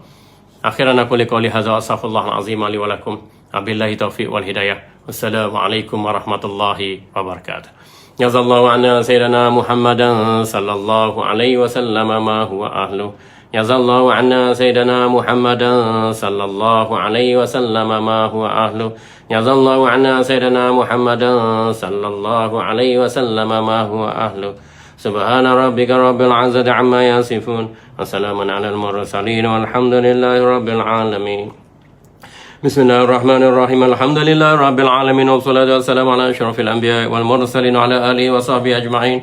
اللهم اغفر لنا وارحمنا وعافنا واعف عنا ولوالدينا ولمشائخنا ولتلاميذنا ولمن حقوق علينا ولسائر المؤمنين والمؤمنات الأحياء منهم والأموات. اللهم اغفر لنا ذنوبنا عامة واقبل صلاتنا التامة ولا تعذبنا يوم القيامة إنك على كل شيء قدير. ربنا افرغ علينا صبرا وثبت أقدامنا وانصرنا على القوم الكافرين ونجنا من القوم الظالمين. اللهم ردنا إلى دينك ردا جميلا واهدنا سبل السلام أخرجنا من الظلمات إلى النور جانبنا الفاحش وما ظهر منها وما بطن. اللهم أكرمنا متابعة النبي صلى الله عليه وسلم اللهم فعلا طاعة وعبادة ظاهرا وباطنا يا أكرم الأكرمين. اللهم إنا نسألك حبك وحب من يحبك وحب من يقربنا إلى حبك. اللهم حبيب إلينا الإيمان وزينه في قلوبنا وكره إلينا الكفر والفسوق والعصيان واجعلنا من الراشدين. اللهم اغفر لنا وارحمنا عافنا واعف عنا واشفينا بشفائك يا شافي لا شفاء إلا شفاء لا يغادر سقما. اللهم يا رب جبريل وميكائيل وإسرافيل اشفينا بحولك وقوتك وجبروتك. اللهم اهدنا من عندك وأنزل علينا من فضلك وانشر علينا من رحمتك وأنزل علينا من بركاتك.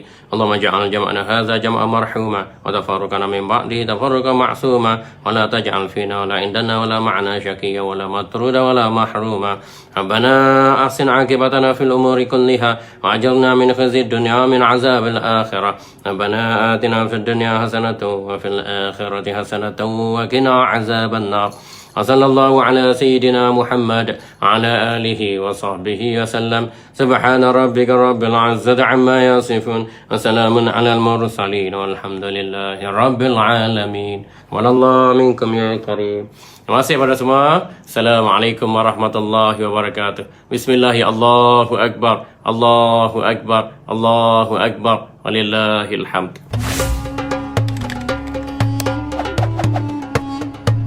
Ujian fitnah yang makin gelap. Sekarang ini kita nampak macam kita bebas, boleh bergerak sana, bergerak sini. Hakikatnya kita dalam gelap. Dan kita tak tahu what's next, apa akan berlaku. Yang rasa tak ujian bahaya. Kerana orang salih akan rasa macam-macam ujian. Hopefully ini satu preparation untuk Allah Ta'ala membersihkan bangsa Melayu kita. Untuk menghadapi zaman getir yang lebih akan datang lagi.